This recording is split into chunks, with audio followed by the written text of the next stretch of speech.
এক Saudi divorcee নিঃসন্তান নারীকে ভালোবেসেছিলাম আমি সামান্য তাদের বাগানের কর্মচারী হয়ে।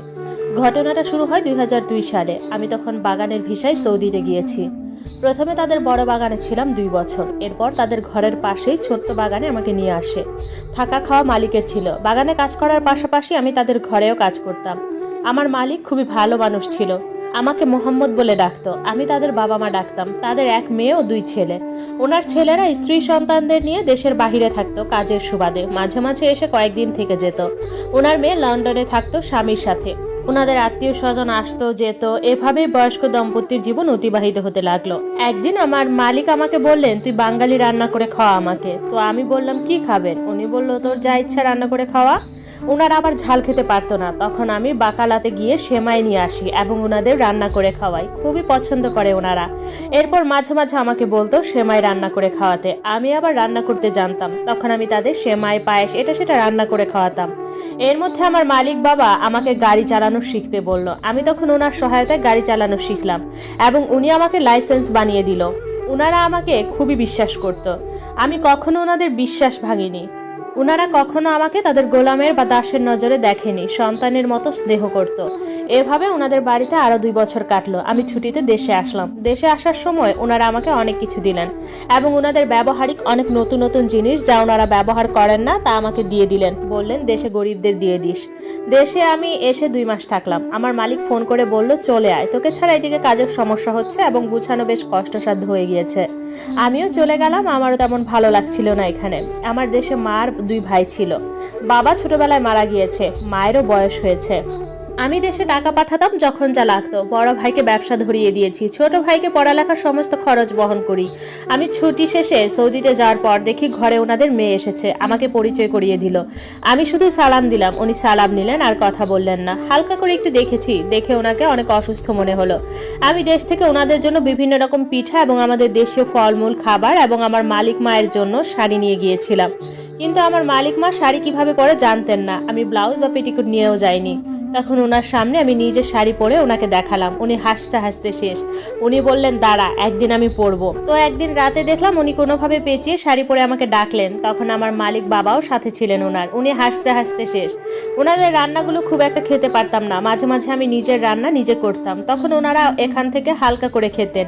ওনাদের ভালো লাগতো বাঙালি খাবার। এর মধ্যে ওনাদের মেয়েকে নিয়ে আমি এখানে সেখানে যেতাম, আত্মীয়দের বাড়িতে কিংবা কখনো মার্কেটে। উনি কখনো প্রয়োজন ছাড়া কথা বলতেন না আমার সাথে। এর মধ্যে একদিন শুনি ওনার স্বামীর সাথে ওনার ডিভোর্স হয়ে গিয়েছে। ওনার স্বামীর আরো 2টি বউ ছিল। উনি বড় ছিলেন। ওনার ঘরে সন্তান না হওয়ার কারণে ওনার স্বামী আবার বিয়ে করেন এবং সেখানে বউদের সন্তান হয়। ওনাকে অবহেলা করতে শুরু করলেন এবং ওনার মনে হলো এই সম্পর্কে আর ভালোবাসা বিদ্যমান নেই। ডাক্তার বলেছে ওনার থেকে আর সন্তান হবে না। দীর্ঘ 13 বছর সংসার করার পর উনি ডিভোর্স নিয়ে নেন। এটা নিয়ে উনি প্রায় সময় কাঁদতেন এবং উনি ওনার স্বামীকে ভালোবাসতেন এবং খুব জঘন্যভাবে ঘৃণাও করতেন।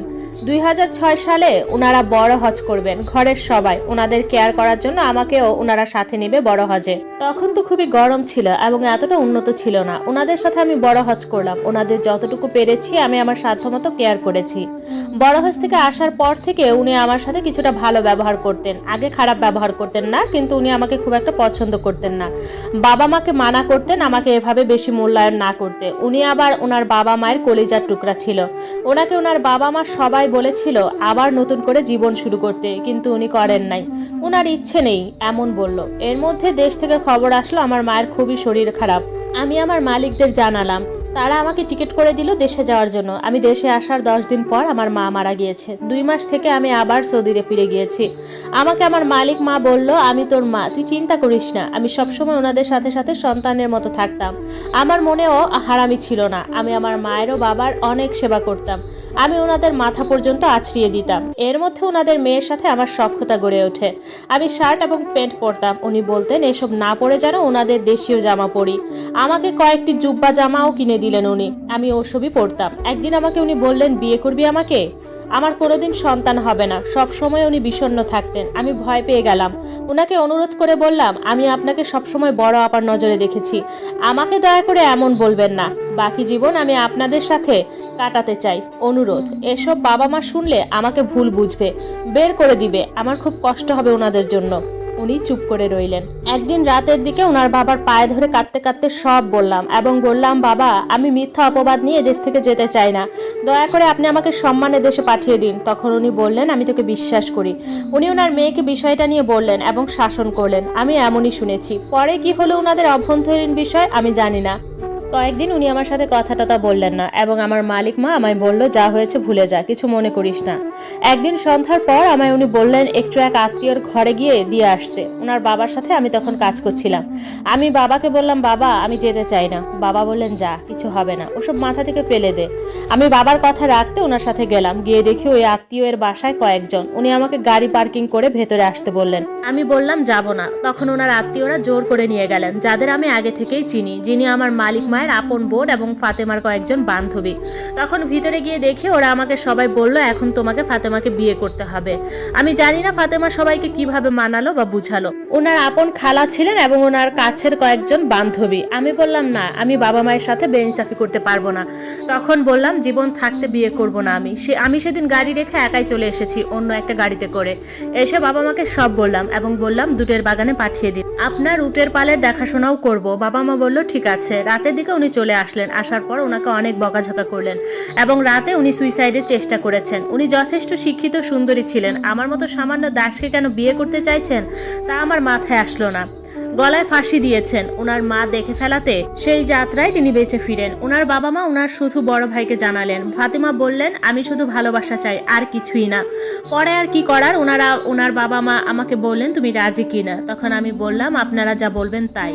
2009 সালে 17 জানুয়ারি রাত 9টায় আমার আর ফাতেমার বিবাহ হয়। আমি বাংলাদেশি টাকায় নগদ 4 লাখ টাকার দেনমোহরে ফাতেমাকে বিবাহ করি এবং 3 লাখ টাকার গয়না উপহার দেই, যা এত বছরের প্রবাস জীবনে আমার জমানো অর্থ। বয়সে ফাতেমা আমার চেয়ে 7 বছরের বড় ছিল, কিন্তু বিশ্বাস করুন আমি ফাতেমার চোখে আমার জন্য সম্মান, মায়া, ভালোবাসা দেখেছি। আমি তাদের দাস হয়েও। সে এক অদ্ভুত ভালোবাসা আমার আর ফাতেমার। বিয়ের পর 3 দিন পর আমি আর ফাতেমা উমরাতে গিয়েছি। আমরা জেদ্দা শহরে থাকতাম। কাবা বেশি দূর ছিল না আমাদের থেকে। আমি ওর হাতে হাত রাখতে প্রথম ভয় পেতাম, চোখে চোখ রাখতে ভয় পেতাম, দ্বিধাবোধ কাজ করতো।